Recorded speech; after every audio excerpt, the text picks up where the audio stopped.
Gracias.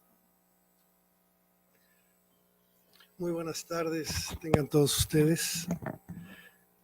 Me siento muy halagado de estar nuevamente en Costa Rica, participando de un evento tan relevante como es este 16º Congreso Internacional de nuestra profesión de la arquitectura. En primer lugar, quisiera agradecer enfáticamente al Colegio de Arquitectos de Costa Rica, a las federaciones, tanto de ingenieros y arquitectos, la Panamericana, la Centroamericana, saludar muy particularmente a la ministra Jessica Martínez y a la embajadora, a los colegas, a los estudiantes, a todos muy apreciados por su participación en este evento. No hablaré precisamente de innovación, cambios de la perspectiva tecnológica. Más bien lo que me movió cuando conocí los detalles del Congreso es hablar de la necesaria renovación de nuestro pensamiento, de nuestras políticas, de nuestra forma de actuar en temas que nos son vitales, porque somos parte directa del desempeño de estos grandes temas. Y me voy a referir en particular al tema de la vivienda. En América Latina hemos procurado desde hace muchísimos años ser partícipes de una estrategia de transformación de la vivienda social, y esto nos convirtió en algún sentido en campeones por la producción de vivienda social en muchos de los países de América Latina. Los datos, voy a poner solamente un gráfico general de algunos países seleccionados, y el caso que más analizaré será el de México. Pero lo hago porque mi perspectiva es crítica, pensando en que si vamos a hablar de innovación, la gran pregunta es ¿qué hacemos para renovar nuestro pensamiento y como consecuencia transformar nuestras políticas?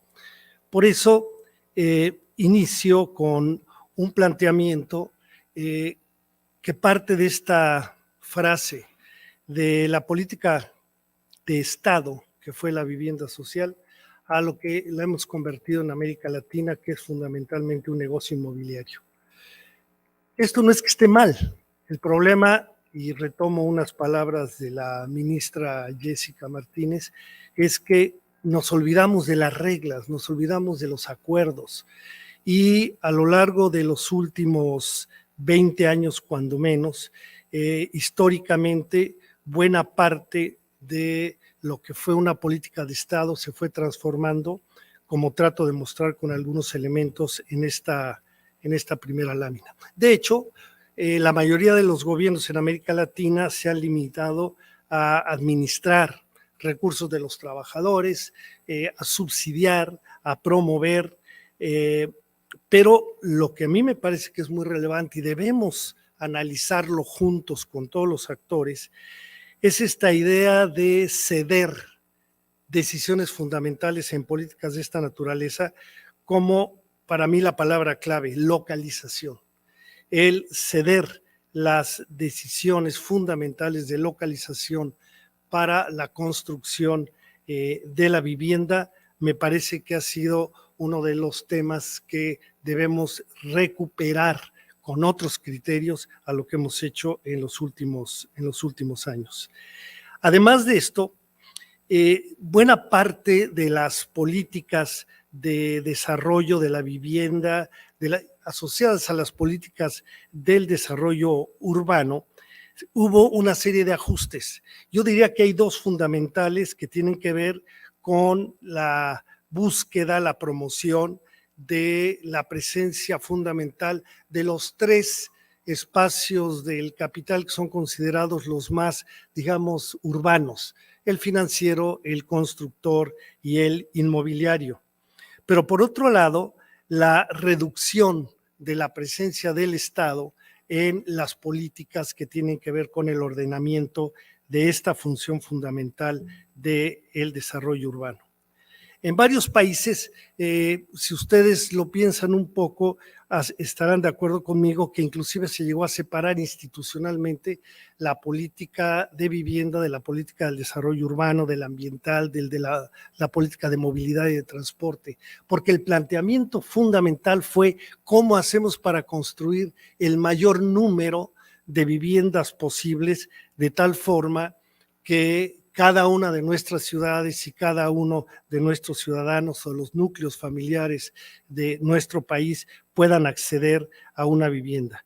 Y esto es fantástico, esto me parece que es absolutamente fundamental. Sin embargo, el desentendimiento en buena parte del Estado de las necesidades habitacionales desde la perspectiva del usuario y no desde la perspectiva del promotor, es lo que a mí me parece que es fundamental que veamos con un enfoque crítico y que nos permita transformar nuestro pensamiento y, por lo tanto, transformar nuestras políticas y nuestras acciones. Estos son algunos ejemplos de lo que ha sido la vivienda social. Ustedes recordarán, Chile fue pionero en la política de atender a los sin techo, es decir, aquellas familias de bajo ingreso que no tenían dónde vivir. Y ahora Chile ha inaugurado desde hace algunos años, y nosotros hemos seguido cercanos a este posicionamiento, ¿qué hacemos ahora con los con techo? Promovimos desde el Estado, desde la iniciativa privada, desde las organizaciones como las nuestras, colegios de arquitectos, cámaras de la construcción, banca, academia, las universidades, y promovimos la vivienda social, porque había familias, millones de familias en América Latina que no tenían techo.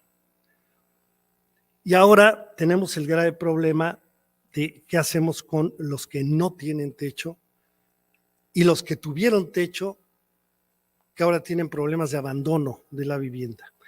Estos son ejemplos inclusive de Estados Unidos que poco a poco en los últimos años ha ido enfrentando un problema de deshabitación por falta de pago de hipotecas, porque ahí los bancos determinan y las familias no pueden hacer nada si no pueden pagar, simplemente tienen que dejar la vivienda, pero también los llamados homeless, que cada día son más, particularmente en el sur de los Estados Unidos.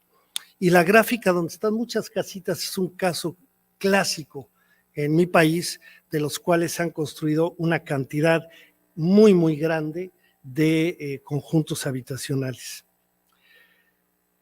Yo creo que en México, pero te digo México para que me escuchen otros países con los que hemos tenido la oportunidad de conversar con los expertos, la política de vivienda social ha sido un poco contradictoria. Yo diría es una política con una bipolaridad muy profunda. Por una parte, sin duda, como dije al inicio, ganó un reconocimiento global.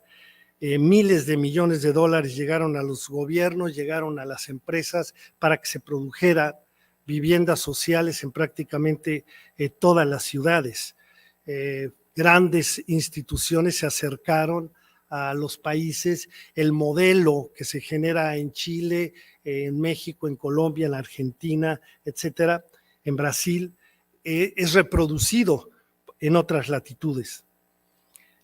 Las presiones que se ejercieron en el caso de México a nivel social dieron pie a que se transformara la legislación de vivienda y que se transformara la legislación del desarrollo urbano y del ordenamiento territorial.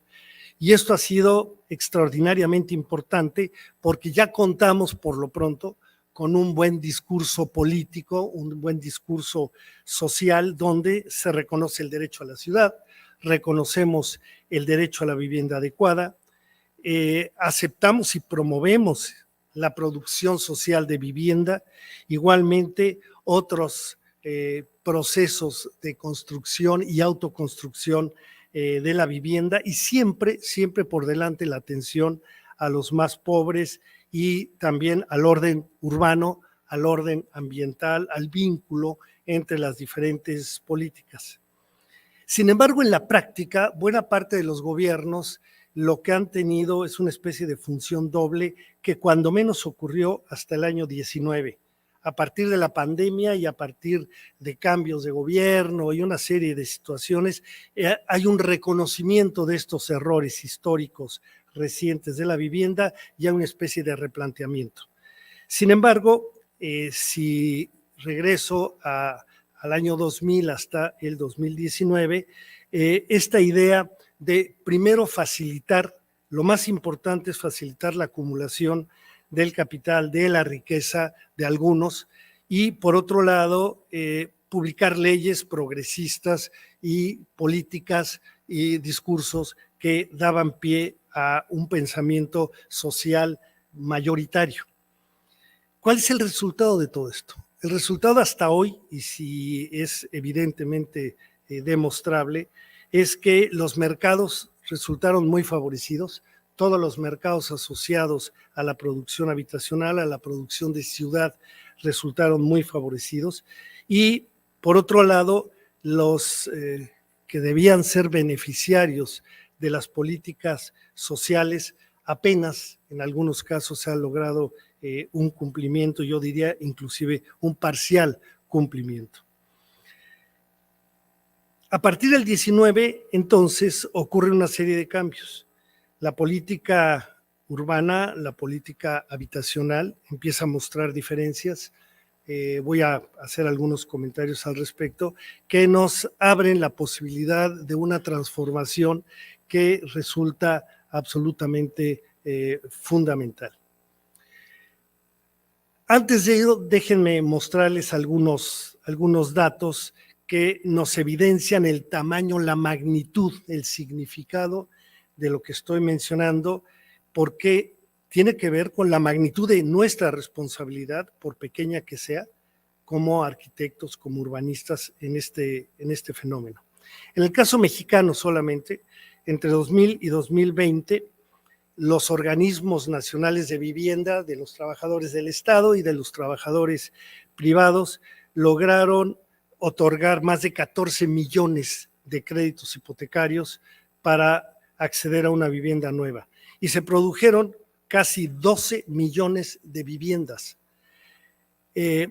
Además, un poco empezó la situación de cambio hacia la vivienda usada cuando buena parte de la gente que le ocurrió lo que aparece en los datos que les voy a mostrar, no pudieron pagar el crédito, el costo de movilizar a la familia todos los días desde las distancias donde se ubicaban estos conjuntos de vivienda, pues los llevaron a lo que se denomina la deshabitación, es decir, o no habitar como se esperaba, o abandonar la vivienda. Aquí aparece una serie de datos donde destaca Brasil y destaca México solamente con unos cuantos años, estamos hablando de 15 años, pero si sumamos desde el 2000 hasta el 2019, en el caso mexicano estamos hablando de prácticamente, como dije, 12 millones de viviendas nuevas.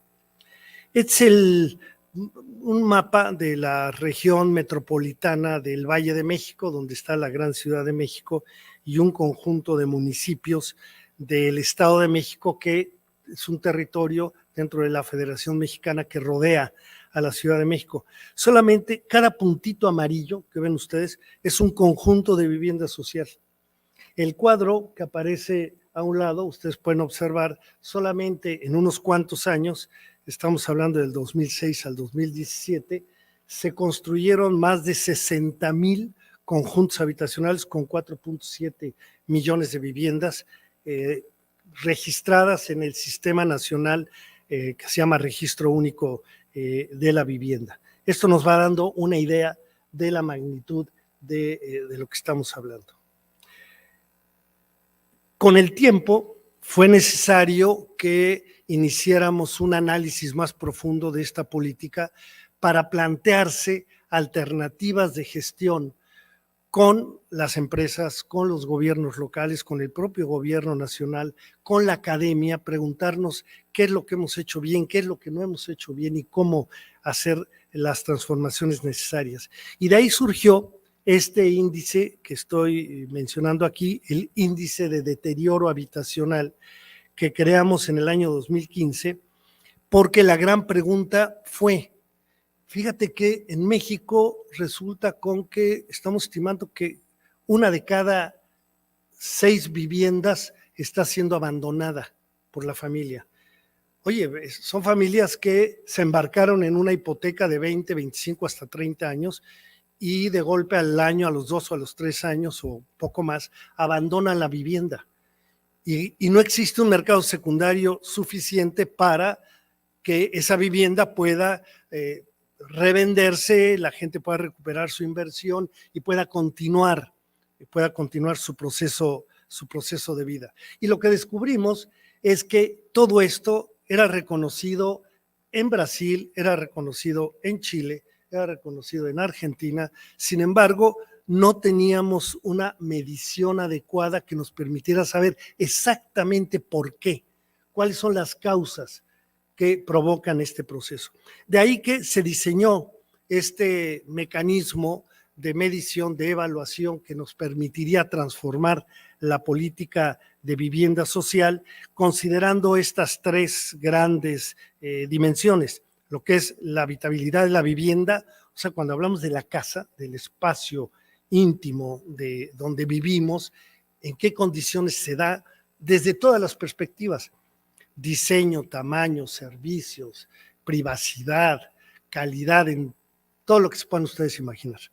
La segunda, ¿en dónde está esa vivienda? ¿Qué pasa con el conjunto de vivienda cuando estamos viendo una fotografía como esta? Y otras que son muy, muy similares. ¿Qué pasa con ese conjunto? ¿Qué calidad de vida le está ofreciendo a la familia? Y asimismo, ¿qué pasa con el entorno urbano? Porque yo salgo de este conjunto cerrado de habitaciones y me tengo que enfrentar a un sistema de transporte, a lugares de empleo, de abasto, de entretenimiento, de educación, de salud, etcétera, que no necesariamente están completos, ubicados donde deberían de estar, que es dentro de cada uno de estos desarrollos. Y el tercero, que resultó ser el más importante, son las relaciones sociales.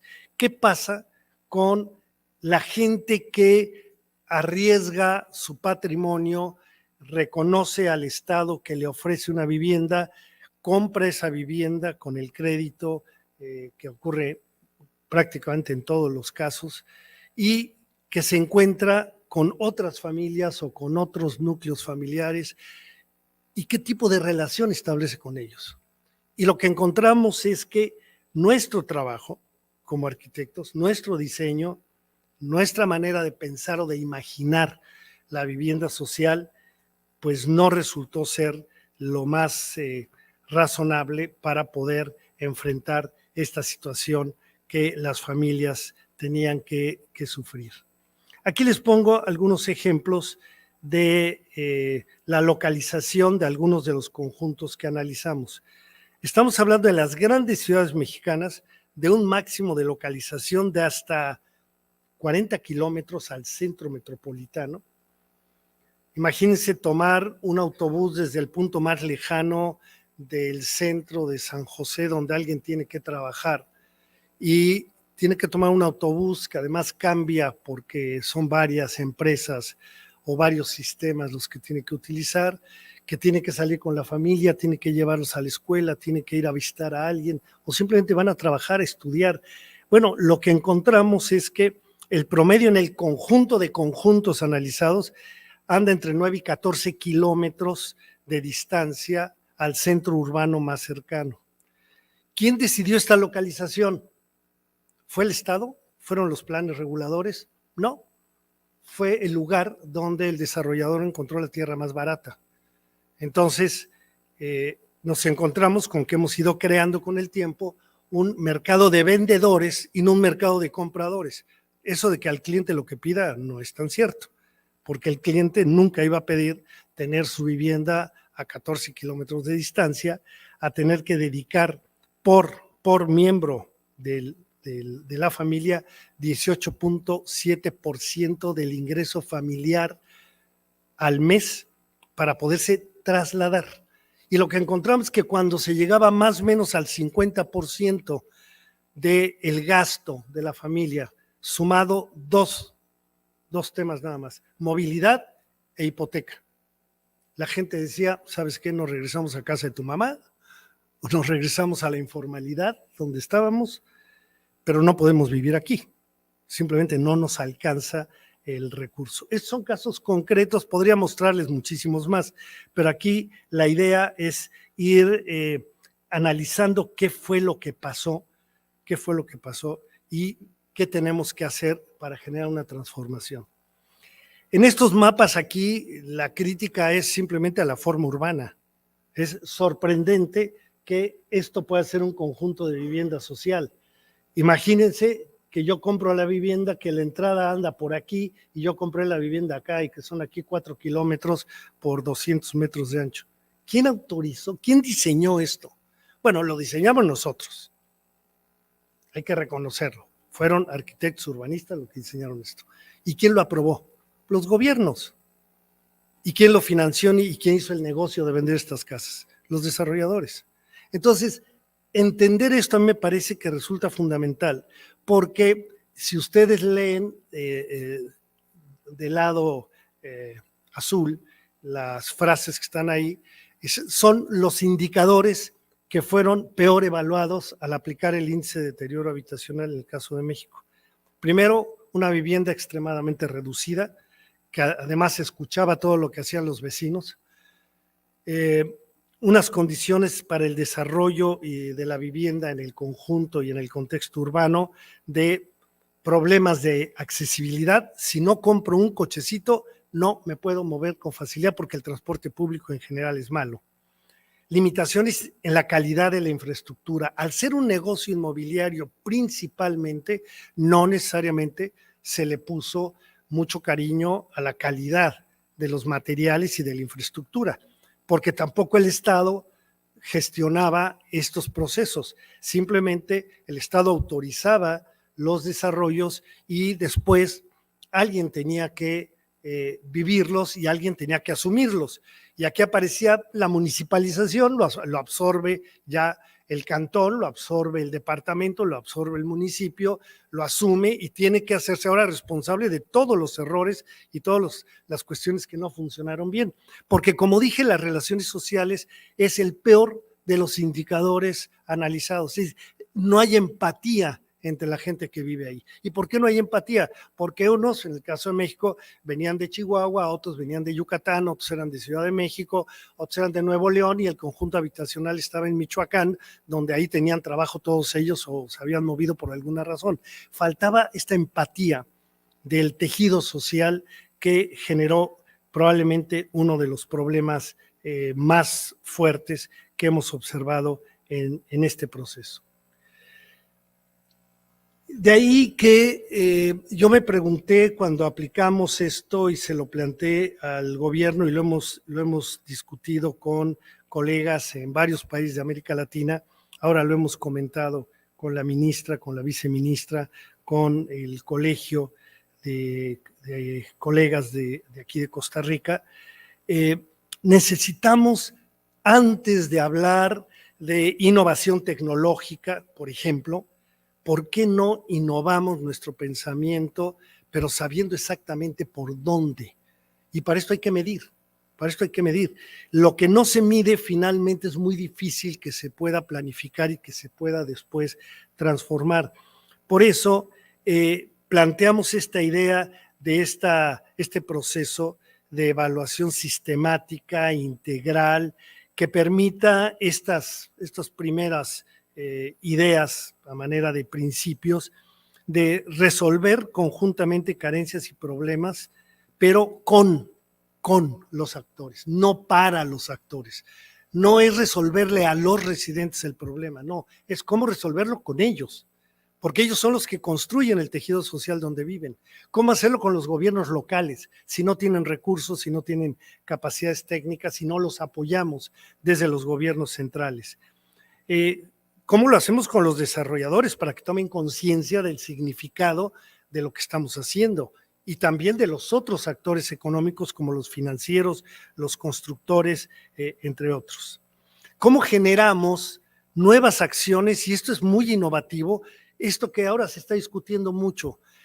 ¿Cómo regresamos al barrio? Es decir, ¿cómo regresamos al conjunto de viviendas o a los barrios abandonados dentro de las ciudades o a los espacios informales, pero donde hay miles de familias, para promover lo necesario para que se muevan lo menos posible? Es decir, yo no tengo necesidad de subirme a un autobús o coger mi cochecito y salir simplemente porque los médicos los tengo aquí, la escuela primaria, la secundaria, hasta parte en algunos casos de la universidad, porque tengo buen abasto, porque tengo entretenimiento cercano, porque hay parques agradables para ir a jugar, para echar novio, para todo lo que normalmente hacemos en la vida cotidiana.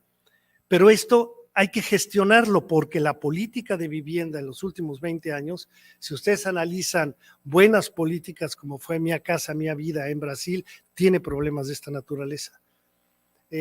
Políticas como la de Costa Rica tiene problemas de esta naturaleza. Políticas como las de Chile, ¿qué les puedo decir? Las de Colombia y así sucesivamente. Pero promover, gestionar el empleo. Yo me he preguntado y lo he planteado en cada uno de los gobiernos locales. A ver, tienes acá, voy a poner un extremo, 25,000 viviendas con estos problemas que he mencionado. 25,000 viviendas son más o menos 100,000 habitantes. 100,000 habitantes, una ciudad de 100,000 habitantes. ¿Qué requiere, de acuerdo a la norma urbanística, una población de 100,000 habitantes? ¿Cuántas aulas de primaria? ¿Cuántos consultorios médicos?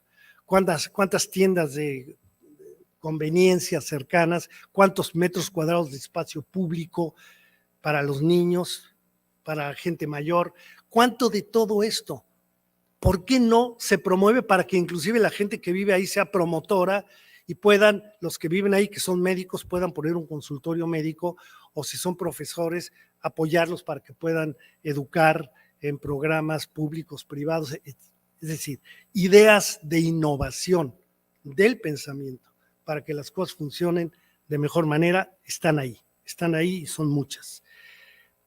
¿Cómo hacer que esto ocurra? A través de procesos transversales, integrales, es decir, que el área de vivienda con el área de ambiente, con la compañía del agua, con la compañía de electricidad y así sucesivamente, con el ayuntamiento, el gobierno local que maneja y que recoge la basura y todo esto, pueda haber un acuerdo para enfrentar el problema en este lugar que les estoy mencionando, gigantesco de 25,000 viviendas. Pero el promedio anda en 3,000, 4,000 viviendas, que son 15, 16,000 habitantes. Es un centro de población pequeño, pero que cubre y requiere de muchísimos servicios y equipamientos. ¿Cómo facilitar la recompra y la regeneración urbana? Es decir, ya se abandonó la vivienda y en muchos casos observamos en varios países que la vivienda inclusive se ha llegado a vandalizar o ha sido invadida por gente que no tiene acceso a la vivienda. ¿Cómo hacemos ahora para resolver esto, que lo que hace es seguir acelerando o agudizando el problema habitacional en ese lugar? Y ya hay iniciativas extraordinariamente interesantes que recompran la vivienda, la renuevan, o en lugar de vivienda, sabiendo que hace falta un parque y un espacio para la salud, la educación o para el abasto, crean una placita comercial, hacen un parquecito, a través de fundaciones se integran con la comunidad y el resultado es que todos ganan. El gobierno municipal o local tiene un problema menos, la población tiene mejores condiciones de vida e inclusive es un buen negocio porque el valor de las viviendas tiende en todos los casos a incrementarse. Y cómo resolver problemas de la verdadera modernidad ahora, como es el acceso a la tecnología de la información y de la comunicación. Simplemente porque algo que observamos, que apenas 40% de las viviendas sociales en promedio en América Latina, algunos países más, otros menos, resulta con que no tienen acceso o no cuentan con una computadora en el hogar.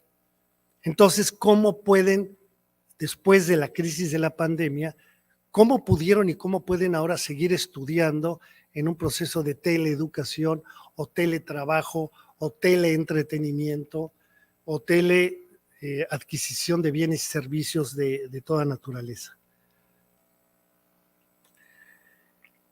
¿Cuáles serían algunas políticas que me permito adelantar?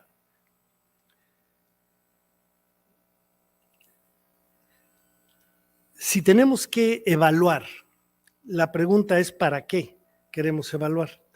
Y aquí el tema es que me parece que evaluamos para cambiar, pero en profundidad, buena parte de las políticas que estamos manejando hasta ahora. Como dije al inicio, la palabra clave es la localización. La palabra clave o la frase clave es ¿qué pasa con los que no tienen acceso a un crédito hipotecario y que ya tienen estos graves problemas de haber adquirido una vivienda? ¿Qué pasa con los más pobres? La mayoría de los estados nacionales en América Latina han dejado que siga creciendo la informalidad o ilegalidad en la tenencia de la tierra. Y tenemos serios problemas de asentamientos irregulares, informales, ilegales, dependiendo de la condición de cada caso, que suma ya a muchos millones de personas y muchos millones de familias. Y para ellos no hay una oferta de suelo bien localizado en espacios cercanos o dentro del tejido urbano, lo que yo llamo, y aparece ahí como polígonos de urbanización social, que además son un gran negocio, porque se ha demostrado que los muy pobres pagan por la ilegalidad a quien les vende, con pagos semanales, pagos chiquitos, como se dice, cada semana, cada quincena, ellos pagan. Y sin embargo, el Estado en promedio ha permitido, a través de esta estrategia de dejar hacer, dejar pasar, que siga creciendo este fenómeno por no tener proyectos claros, porque no hemos repensado profundamente la política de vivienda social. Estas ideas, las ideas de la producción social de vivienda es una de las grandes soluciones, pero no tenemos jóvenes expertos capacitados para entender qué es la producción social. No tenemos estudiantes o egresados que entiendan de cómo autoproducir, cómo autoconstruir. Hemos hablado de pequeñas empresas, oficinas que se podían montar en los barrios más deteriorados, en los espacios informales, donde un joven o una joven arquitecta, ingeniera, sociólogos, en conjunto, imagínense asesorar cada fin de semana a las familias para que puedan colar una losa, para que puedan levantar una estructura, manejar adecuadamente una instalación eléctrica, hidráulica. No existe esto, salvo casos muy, muy aislados. Y está planteado, y lo he dicho, en cuanto a universidad me han permitido decir estas cosas y no se me enojan y me da mucho gusto, porque a veces me paso, trato de no hacerlo, pero me siento mal como arquitecto cuando voy a escuelas y facultades de arquitectura, hablo con los colegios, con la Federación Nacional de Colegios de Arquitectos de México. La última vez que tuve una charla de esta naturaleza, les decía cuántos jóvenes y cuántos arquitectos y arquitectas están trabajando en las colonias populares. Casi nadie. No es de interés. Y sin embargo, los médicos, hay médicos que quieren ir a las colonias populares, que quieren ir a las localidades rurales. Hay antropólogos y antropólogas que con todo gusto luchan por trabajar en esos lugares. Algo está pasando en nuestra profesión que no lo estamos haciendo, por lo menos suficientemente. Ya hablé de la regeneración urbana en barrios, en conjuntos de vivienda. Puse ahí entre paréntesis ARU, porque me estoy refiriendo a la Alianza por la Regeneración Urbana que creamos en México y que el propósito original es recuperar la vivienda de los conjuntos de vivienda social que han sido abandonadas, que han sido vandalizadas, que han sido invadidas y que es un problema muy serio, pero que ya hay iniciativas como esta que están funcionando de manera muy adecuada. Y el otro tema es también muy relevante, es el tema de la vivienda social. Entonces, rentar vivienda de bajo ingreso dentro de la ciudad requiere de incentivos y no están generalizados, por lo menos en buena parte de nuestros países.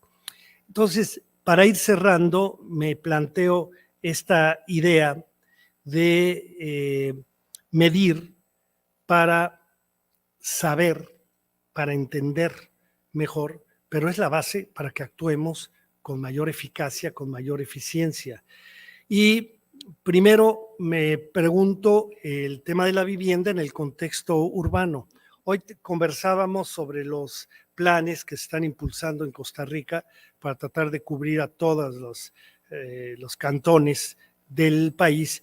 Y yo me atreví a hacer esta propuesta que he hecho en México y que no ha sido todavía realmente resuelta como me parece que debía de ser, que es ¿por qué no definimos primero con los gobiernos locales, con los propietarios de la tierra, con los desarrolladores que compran el suelo para hacer proyectos de diversa naturaleza, ¿por qué no decidimos primero dónde no debemos urbanizar? Y digo dónde no, porque es la poca tierra que ya nos queda para la sobrevivencia, para enfrentar el cambio climático. Estamos hablando del bosque, estamos hablando del manglar, de la selva, estamos hablando de aquellos lugares que son tan atractivos para el turismo que se encarga el turismo de destruir.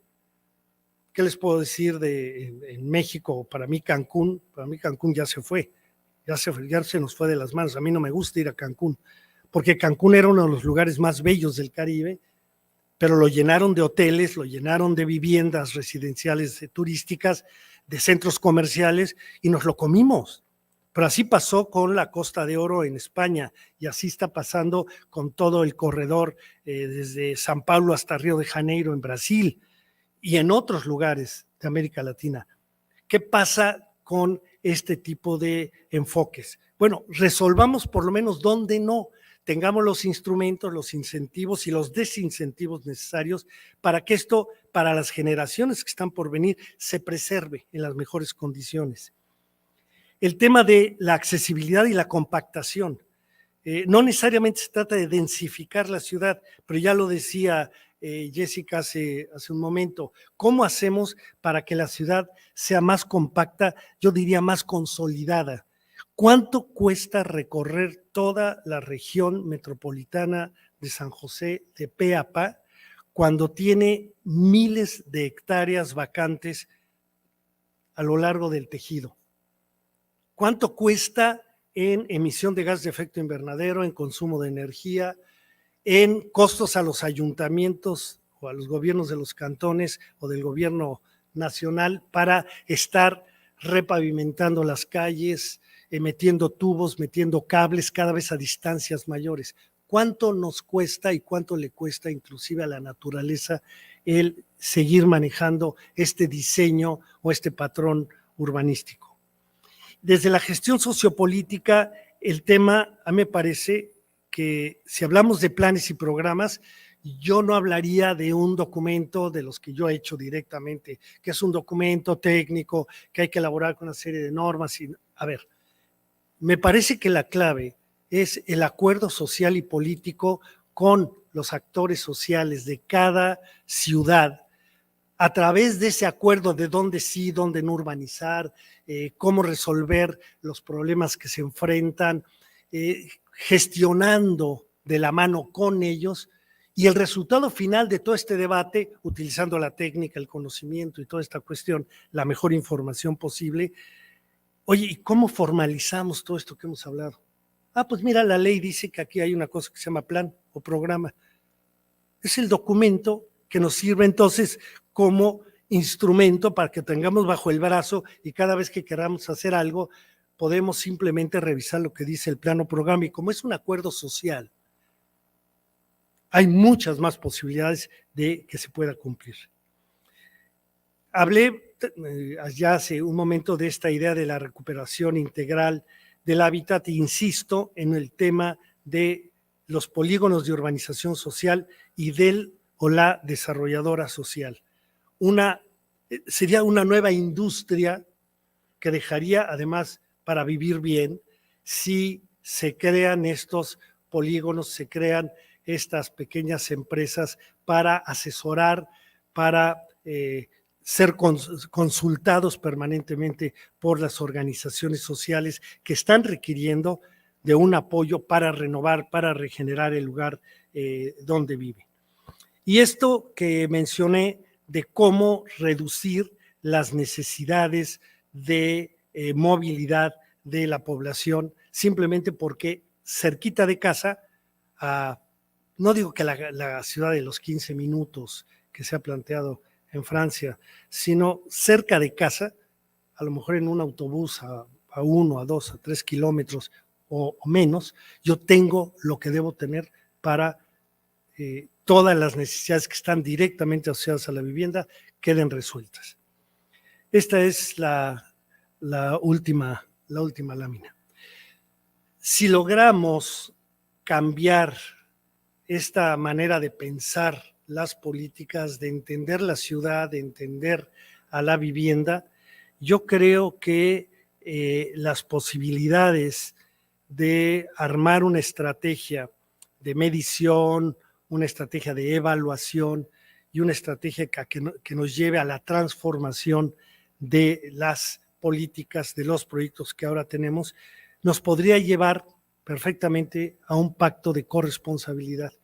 Un pacto de corresponsabilidad no es otra cosa que, como lo hemos logrado en algunos municipios, en el caso nuestro, después de debatir a lo mejor a lo largo de todo el año, pero hacer que, estoy pensando en una ciudad portuaria, que la gente del puerto, que la gente de los hoteles, la parte turística, que la gente de los servicios, los transportistas, los desarrolladores de todo tipo de edificios, de vivienda, etcétera, entiendan el significado de tener una ciudad ordenada, sostenible en el largo plazo, que es el mejor negocio inmobiliario que uno puede imaginar.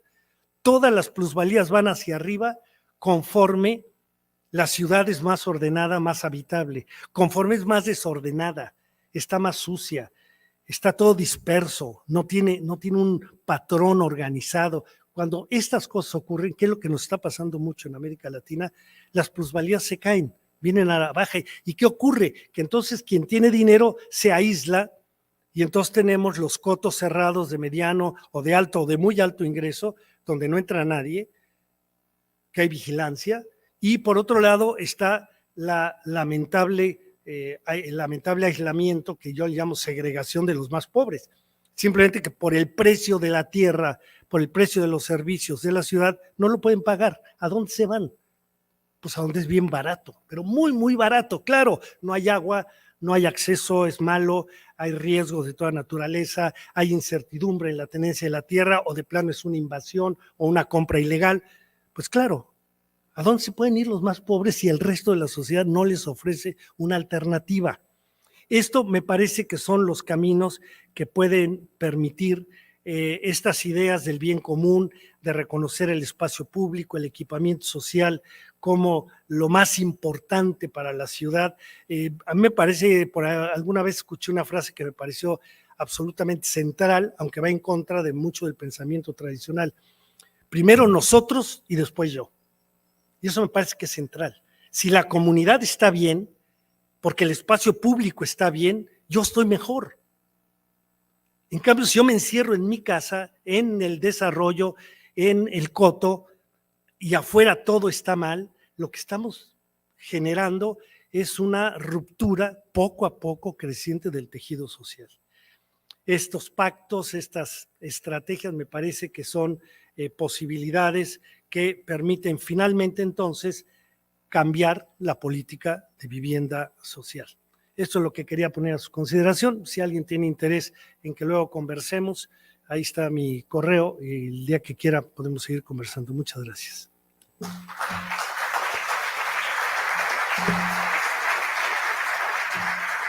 Gracias.